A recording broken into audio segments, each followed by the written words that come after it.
Pak Anies, mungkin sepanjang Bapak keliling, Bapak juga pasti akan terus update berita-berita di media kita.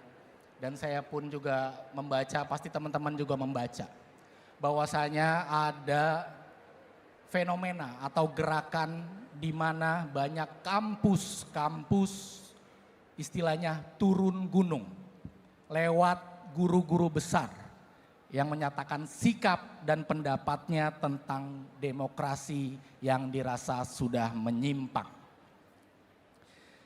Pertanyaannya, sebagai akademisi, sebagai orang yang juga tumbuh dalam aktivisme kampus, gimana tanggapan Pak Anies tentang fenomena banyaknya kampus dan guru besar yang turun gunung menyatakan bahwa ini darurat demokrasi? Silakan Pak Anies.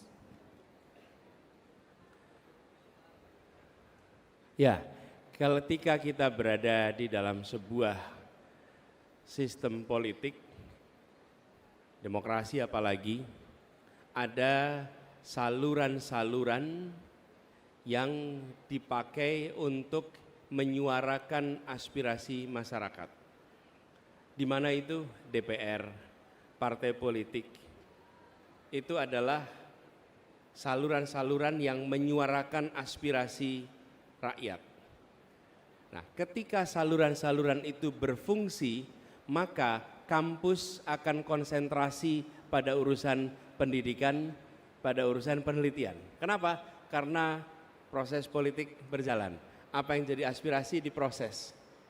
Oke? Ketika yang menjadi aspirasi publik itu tidak diungkapkan lagi oleh partai-partai, tidak lagi diungkapkan lagi oleh dewan, dan yang terjadi justru penseragaman, makin hari makin penseragaman, makin hari makin penseragaman, di situ ada yang disebut sebagai kemampatan.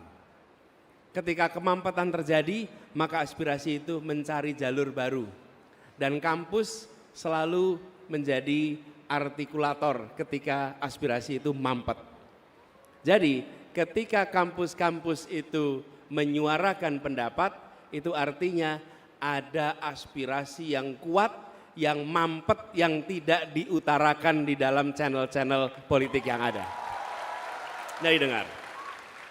Di situ kemudian kampus bergerak, kampus menyuarakan. Kenapa ya? Karena kampus di situ tempat satu, kaum intelektual, cendekia, membaca situasi, mengerti apa yang terjadi, tapi juga mereka tahu bahwa ini bukan wilayah yang mereka perlu terlibat secara langsung ketika proses politik berjalan, tapi ketika mampet. Dan kampus tidak berpolitik secara partisan, kampus berpolitik secara kenegaraan, itu pegangan. Jadi ketika kampus mengungkapkan, jangan pernah tuduh partisan, karena kampus itu berisi pandangannya beda-beda. Datang ke Gajah Mada, di situ pandangannya beda-beda. Datang ke Undip, pandangannya beda-beda. Tapi begitu sampai kepada urusan etika, urusan tata negara, mereka berpandangan sama. Jangan rendahkan proses demokrasi, jangan rendahkan etika, karena itu prinsip yang harus dijunjung apapun afiliasi partai politiknya. Jadi ini pertanda bahwa demokrasi sedang dilucuti. Bila demokrasi itu minimal tiga. Satu, adanya oposisi. Dua, adanya kebebasan berbicara. Tiga, adanya pemilu yang bebas. Maka kita menyaksikan kebebasan berbicara, kita mengalami penurunan yang luar biasa. Kalau tidak ada penurunan, tidak ada kaos-kaos bertuliskan Wakanda Nomor Indonesia Forever. Ya, itu ungkapan mencerminkan situasi. Yang kedua adalah oposisi. Kita menyaksikan yang mengambil posisi kritis pada negara, kalau bahasa Jawanya dikuyo-kuyo. Juga ini ada Bu Reri di sini, Ketua DPW Nasdem Jawa Tengah. Nah ini Bu Reri.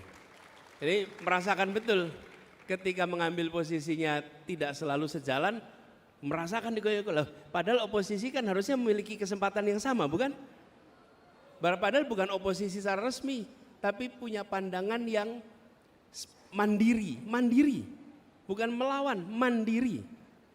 Kalau melawan lain, ini mandiri. Mandiri itu saya nggak boleh. Nah, yang ketiga, pemilu yang bebas. Pekan depan kita akan menyaksikan apakah Indonesia akan keluar dari proses 14 Februari sebagai negara demokrasi yang matang atau negara yang demokrasinya mengalami kemunduran 14 Februari besok. Dan kita yang di sini punya tanggung jawab konstitusional menyelamatkan demokrasi pada saat pemilu 14 Februari besok. Baik, Jangan biarkan pemilu itu diambil alih oleh mereka-mereka yang ingin melanggengkan ketimpangan di Republik ini. baik Pak Anies. Jangan salahkan kampus-kampus dan guru besar yang turun gunung. Karena presiden udah turun gunung duluan. Kita mah cuma ngikutin aja rakyat tuh Pak, ada spanduk rakyat. Ojo ngurus negoro sapenae dewe. Ya, ini padahal luar biasa, ojo ngurus negara sawenake dhewe. Terus hawane kudu dukung perubahan, oke. Negara punya rakyat, bukan punya keluargamu. Wow. Nih, bansos bukan untuk pansos. Menyala. Menyala baku. Jadi waktu itu saya bilang gini, kenapa spanduk-spanduk rakyat itu tampak cemerlang? Karena dia tidak didanai lewat transfer uang dari Jakarta. Ya, karena dia nampak cemerlang karena dia dibiayai lewat keringat-keringat jernih orang-orang yang bekerja dengan tulus. Jadi itulah sebabnya luar biasa, dan bansos kuwi saka pajak rakyat, ora saka dompetmu dhewe. Nah, itu. Kampus sudah bersuara, tanda negara tak baik-baik saja. Ini semuanya jenis-jenis cetakan penuh kreativitas non AI. Loh iya, ini kan bukan AI semua kan? Ini original. Ya. Jadi kalau kita lihat ini kreasi, bukan imitasi. Betul kan? Kalau yang spanduknya sama di mana saja, kota manapun sama semua, itu nggak ada kreasinya. Itu imitasi menggunakan kekuatan uang untuk mencetak di seluruh Republik. Kalau ini bukan. Di belakang juga ada mural Pak Anies. Nyalakan alarm perubahan. Oh, lagi diproses itu. Masih digambar Pak Anies. Siap.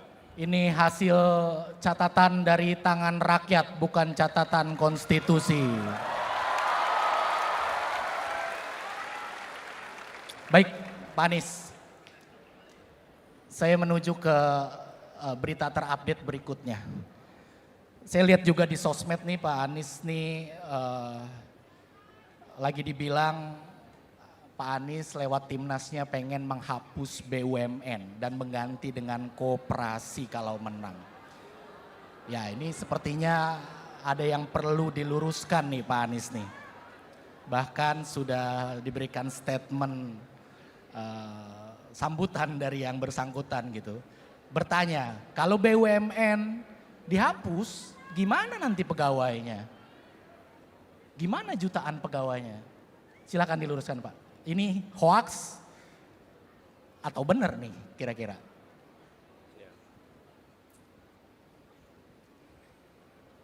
Jadi gini, ada jenis informasi yang kalau kita mendengar sudah langsung tahu ini masuk akal atau tidak. Oke. Nah, kalau ada jenis informasi yang kita dengar tidak masuk akal dan dikutip oleh yang memegang kewenangan, maka yang memegang kewenangan tidak sedang menggunakan akal sehat.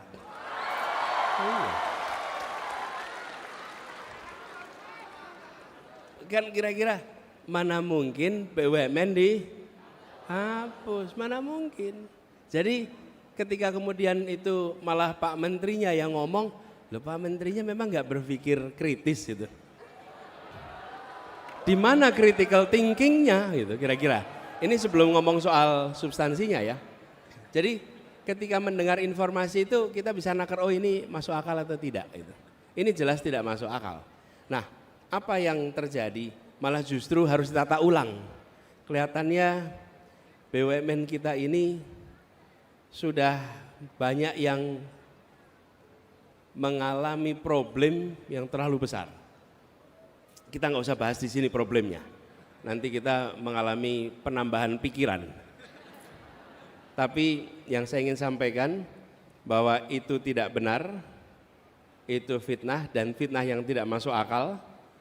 Kemudian kami ingin tegaskan, BUMN ke depan adalah BUMN yang menjalankan fungsi negara. Negara itu punya dua tangan, satu namanya birokrasi, satu namanya korporasi. Yang disebut birokrasi itu kementerian, dinas, badan, itu birokrasi. Yang kedua namanya korporasi, BUMN, BUMD. Okay? Dua-duanya punya tugas melakukan pembangunan. Jadi badan usaha milik negara jangan dipandang sebagai badan mencari untung bagi negara. Negara tidak bekerja mencari untung. Saya tadi malam katakan negara tidak berdagang dengan rakyatnya. Oke? Jadi dia menjalankan fungsi pembangunan.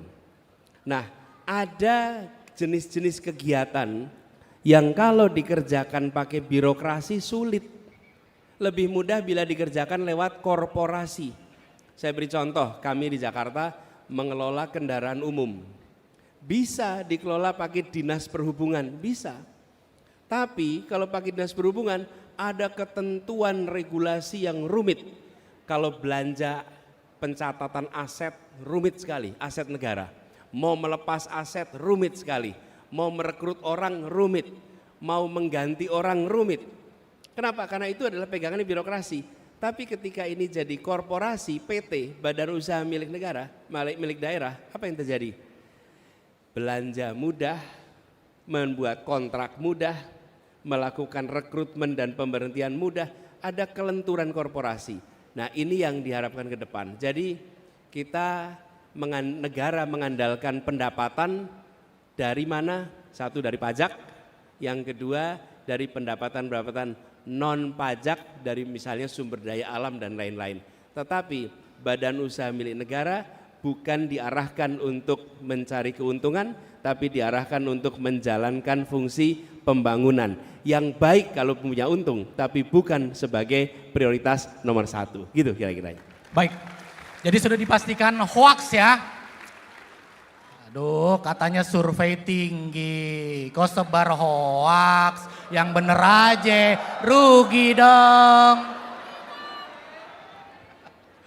Pak, kita lanjut, kita ngebahas spanduk yang sudah Bapak baca. Bansos bukan untuk pansos. Dan kalau nggak salah di debat semalam Bapak juga singgung itu. Ini lagi rame-ramenya nih Pak berita nih Pak. Kok bansos tiba-tiba anggarannya ditambah, bahkan sampai dirapel. Dan yang mengejutkan, bansos di masa pemilu ini lebih besar jumlahnya di zaman COVID-19 yang lalu. Menurut Bapak, seperti apa? Karena ini juga dilanjutkan, Pak Anies, selain pembagian bansos juga dilanjutkan dengan kenaikan gaji ASN. Ya, gini.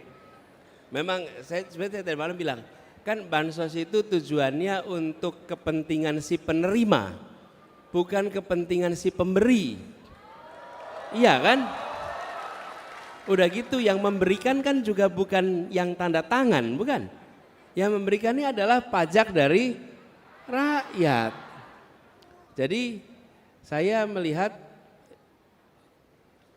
adanya keramaian soal bansos ini, justru saya berkeyakinan para penerima bansos sekarang makin hati-hati dalam memberikan dukungan pada saat pemilu besok.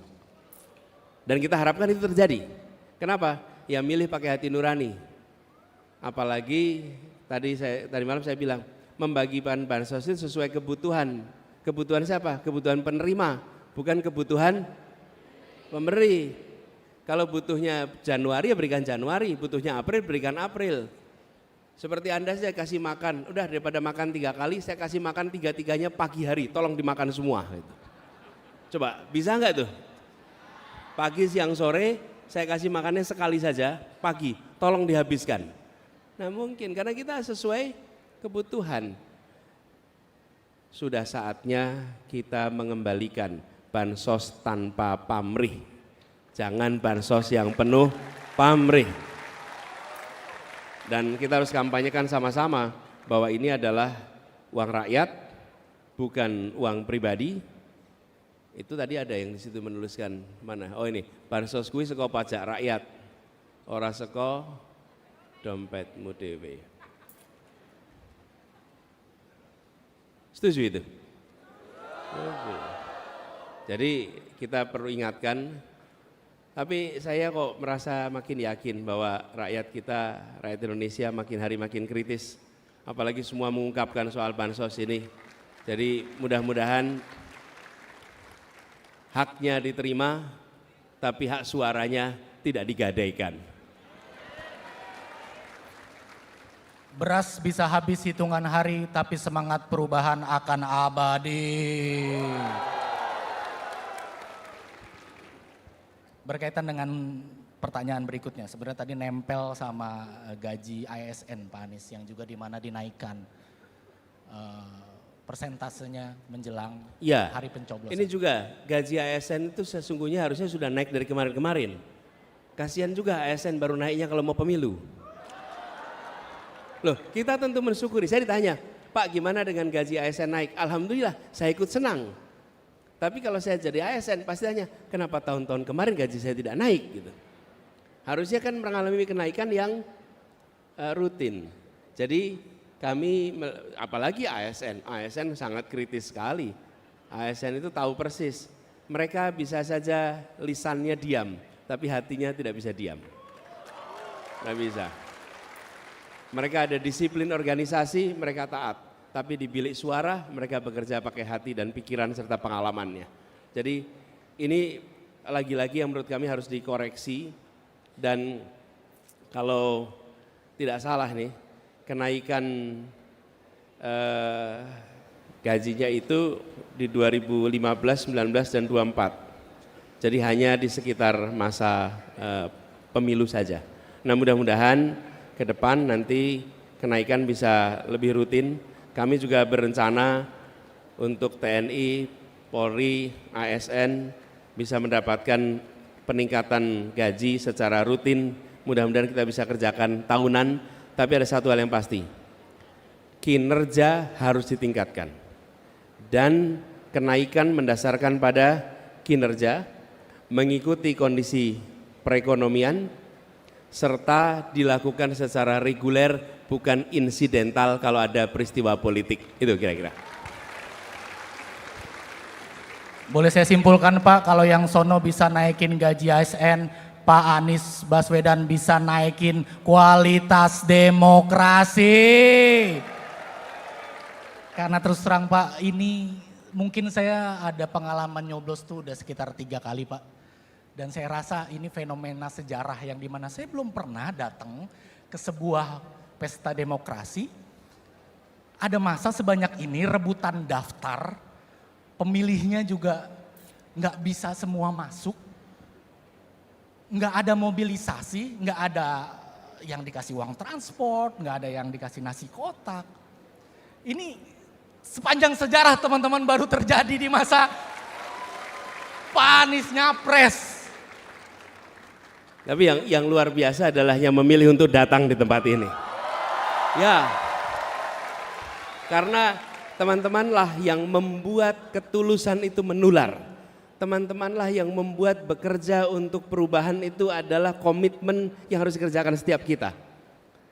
Yang berada di panggung ini, saya dapat tugas, tapi teman-teman punya pilihan banyak sekali. Dan Anda memilih untuk menjadi bagian dari usaha perubahan. Ini kalau bayangan saya, ini gak artinya apa? Teman-teman semua mencintai Indonesia dan menginginkan Indonesia yang lebih baik dan tahu bahwa itu tidak perlu ditransaksikan dengan rupiah. Dan apakah fenomena ini bisa dikatakan dengan revolusi mental Pak Anies? Karena setahu saya revolusi mental sudah 10 tahun berjalan, tapi di masa-masa akhir masa jabatan yang menggaungkan revolusi mental justru lebih kepada mencontohkan hal-hal yang jauh dari kata revolusi mental. Menurut Pak Anies nih, revolusi mental itu sukses atau gagal total? Revolusi mental, masih ingat kalimat itu? Masih ingat. Itu ramai dibahas di 2014. Dan ada sebuah artikel ditulis oleh Pak Jokowi soal itu, revolusi mental di harian Kompas 10 Mei 2014. Kuncinya adalah revolusi mental ini kalau di artikel itu contoh dan keteladanan dari pemimpin. Itu yang di kalimat di situ.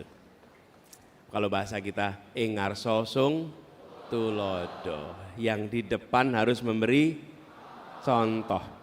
Jadi kami melihat ini sebagai PR yang harus dituntaskan.